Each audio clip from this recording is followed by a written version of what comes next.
C'est la vie de Camille et Justine. La vie de Camille et Justine. Position normale pour raconter de l'actualité, je vois pas le problème.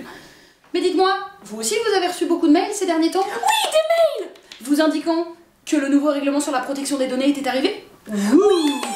Donc déjà, personne ne l'a lu, on est quand même, somme toute. Moi je l'ai lu. Foncièrement d'accord. Moi je l'ai lu. Ah ouais, c'est quoi la nouvelle réglementation alors? Qu'est-ce qui change? C'est plein de choses, plein de choses. Mais Il y a énormément de paragraphes. Par exemple quoi qui a changé? Non. J'ai reçu des mails de sites sur lesquels je m'étais jamais inscrite avant.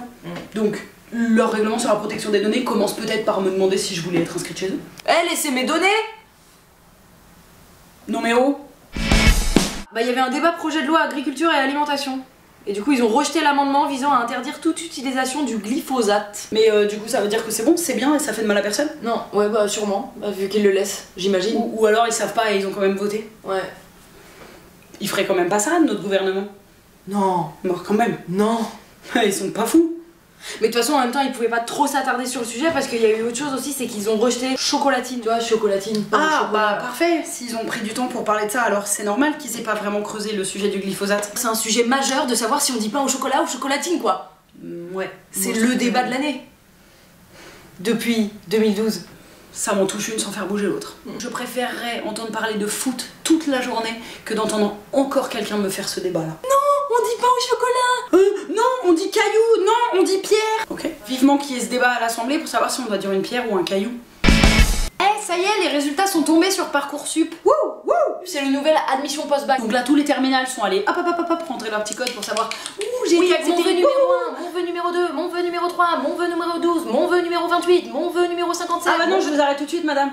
Vous avez eu votre vœu numéro 2, mais vous êtes 1700e sur liste d'attente. Ah, très bien, ça veut dire que j'ai encore toutes mes chances. J'y crois encore. Vous êtes quand même pas un peu foutus de leur gueule en leur envoyant vous êtes 1700e sur une liste d'attente? Est-ce que clairement... Est-ce que ça vaut pas plus le coup de dire je suis désolée, vous n'êtes pas pris? On n'a pas le droit de refuser des gens, du coup on fait des listes d'attente. Mon gars, c'est... Sur ma place ce soir. Un parchemin de 8 km. Ça y est, l'Irlande va légaliser l'avortement. Enfin! En 2018. Il était temps. Maintenant il reste plus que Malte. C'est ça, c'est le dernier pays de l'Union Européenne qui n'accepte encore pas l'IVG, mais alors sous aucune condition. Sous aucun prétexte. Même en Arabie Saoudite ils s'y mettent et ils nous donnent des droits. Donc ça va. Même en Arabie Saoudite, Ça va. ah bon, ils ont fait quoi? En Arabie Saoudite, ils vont, semblerait-il, condamner le harcèlement sexuel. C'est pas signé. En revanche, il y a un truc qui arrive à grands pas. En juin, elles auront le droit de conduire. Ah bah voilà, mais c'est super ça. Bah ça va hein. Parce que quand même en Arabie Saoudite, les femmes quoi qu'il arrive sont toujours sous tutelle masculine. Du coup, ok, elles auront le droit de conduire dans les articles de loi. Mais si leur tuteur est pas d'accord. Ouais, encore faut-il que leur mec soit d'accord.